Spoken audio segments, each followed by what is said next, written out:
안녕하세요. 홍린이입니다. 오늘은 홍보인에게 필요한 역량에 대해 이야기하려고 합니다. 홍보 업무를 희망하는 취준생이라면 본인의 어떤 역량을 자소서에 녹여야 할지, 이제 막 홍보 업무를 시작한 홍보인이라면 앞으로 어떤 역량을 개발해야 할지 막막할 겁니다. 이 영상에서는 홍보인에게 필요한 주요 능력 4가지를 담았습니다. 그럼 바로 본론으로 들어가겠습니다. 첫째, 장문력입니다. 홍보는 글쓰기 업무가 다라 해도 과언이 아닌 직무입니다. 이전 영상에서 말씀드렸다시피 홍보는 언론 홍보가 주를 이루는 직무이기에 기사 작성에 할애하는 시간이 가장 많습니다. 또한 보도자료 외 사보나 소식지, SNS 등의 홍보물을 만들 때에도 글을 잘 쓰면 업무하기가 아주 수월합니다.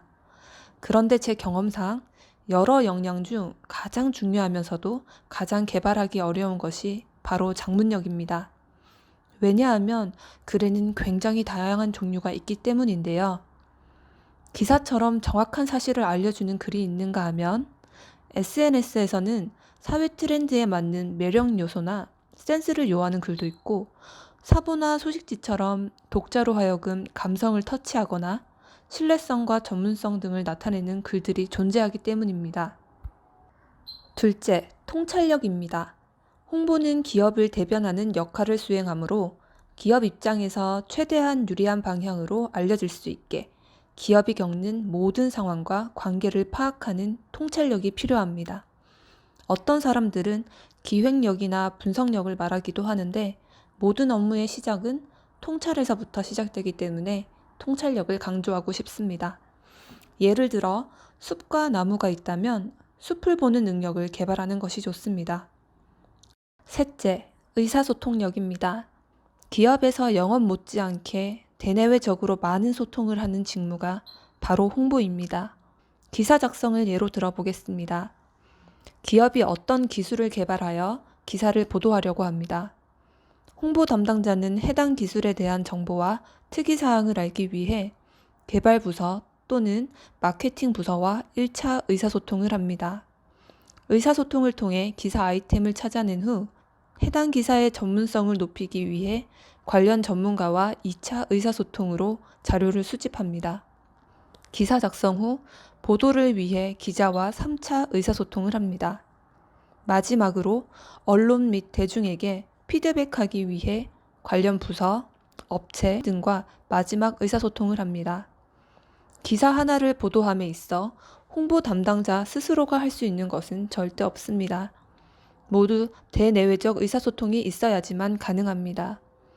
그렇기 때문에 대화를 잘 이어가고 말의 핵심을 파악하는 의사소통력이 필요합니다.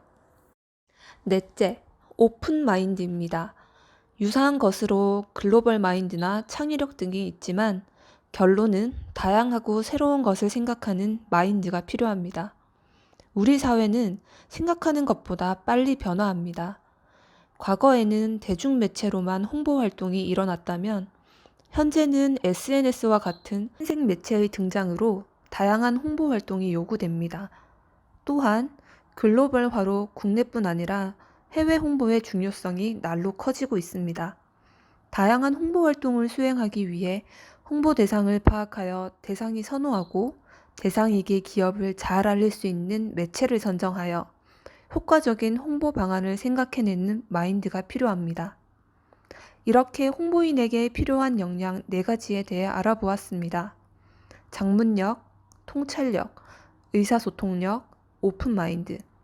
이 4가지는 홍보라는 큰 틀에서 가장 우선시되는 역량입니다.